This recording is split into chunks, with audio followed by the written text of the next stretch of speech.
And that would be most of the medieval era. It was ruled by the warrior caste. That's what feudalism ultimately is. And in fact, they understood it that way as well. That there were three classes in medieval society. There are the men who fight, the nobility, the men who pray, that was the clergy and the Mhm. monks and all of that, and then the men who work, and that was the peasantry. And then you start to see that decline somewhere around after the Renaissance, in the age of exploration and all of that. You have a regression to the merchant caste, and I should make the distinction here, importantly, that the Hindus understood the Brahmins, the priests, the Kshastras, the warriors, were the high caste. They were the Mhm. Indo-European people, the Aryans, as they called them. Yeah. And then Okay. below that is the low caste. That is the merchant and the peasant.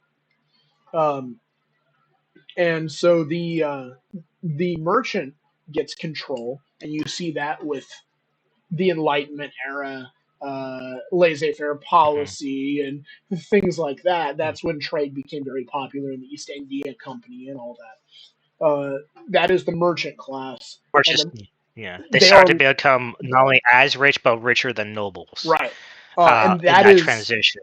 right, and they are low caste. The merchants, their concern is material. Their concern is Mhm. not glory like the warrior. It is not knowledge or the truth like the priest. It is a physical thing they can hold in their hand. It is something of this earth, something that isn't beyond it. And when that kind of person rules your society, they start to make things do odd, function in abnormal ways. Um, and that is your merchant caste. And the problem also with them is they feel, for whatever reason, inclined to start handing off rule to the peasants.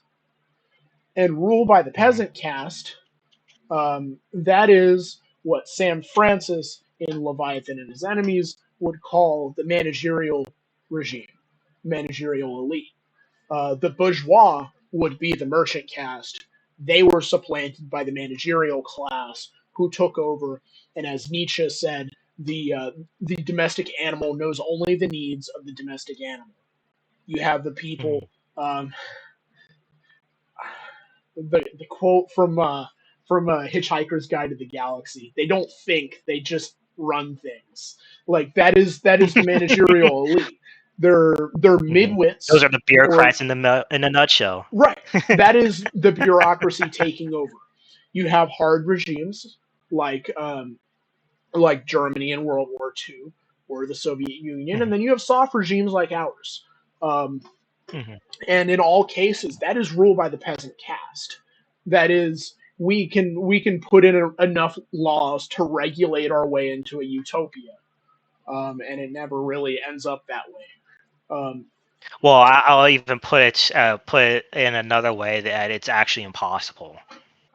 That's literally impossible to like actually get to utopia. And and I'll we just and say we know that. outright Mhm. that yeah, and we Right. know that We know that yeah, getting because to utopia is actually impossible. right, but they don't, because they follow what Thomas Sowell calls the anointed vision, which is that the anointed ones are going to have the answers to give us the utopia.